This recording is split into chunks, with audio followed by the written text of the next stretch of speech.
Hello mga aspiring applicants dito sa Turkey. Gusto ko lang sabihin yung sinabi ni Ashkim na ito.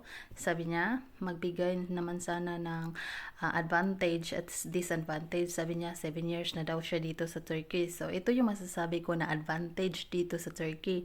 Talagang malaki ang sahod dito sa Turkey. Nag-start siya ng 900 to 1,500 US dollar. Yan yung sahod dito. Tapos may 24 hours na day off. At meron pa siyang allowance na 500 tally. At meron siyang annual leave na 15 days per year. Parang Hong Kong lang din siya. At dati, ang masasabi ko lang, kasi ako, nakaranas na ako na every year talaga akong umuwi. At sagot yan ng amo ko ang pamasahe, back and forth. Sila na yung bahala sa aking ticket. At meron pa siyang kasali na 1 month advance na sweldo, no? Dahil 15 ang holidays mo, i-cover na siya ng 1 month. Oh, so, saan ka pa? And, ano pa bang mga advantages dito? Yun lang. Parang yun lang siguro ang advantage.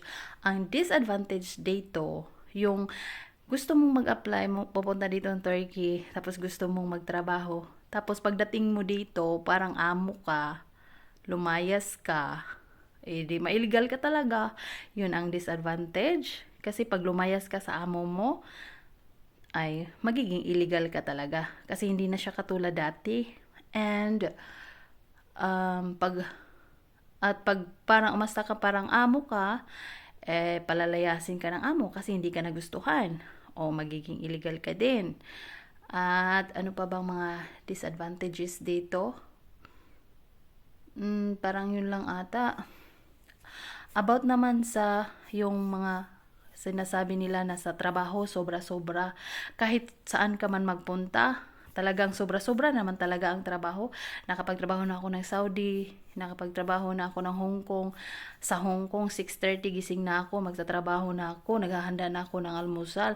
Natatapos ako sa gabi ng 10:00 ng gabi. O, di ba? Sobra-sobra ng trabaho riyan. Saan ka makakahanap ng malaki ang sahod tapos hindi ka magtatrabaho? Ano yun? Nagpunta ka lang dito para sahuran ka na hindi ka nagtatrabaho? Talagang magtatrabaho ka. Yan yung mga disadvantages ha. Kasi yung mga utak natin, kadalasan, gusto natin na hayahay. Mahiya naman din tayo. Di ba? Yan lang din yun yung masasabi ko sa advantage at disadvantages dito. Maraming salamat at sa inyong suporta. Sana hindi kayo magsawang manood.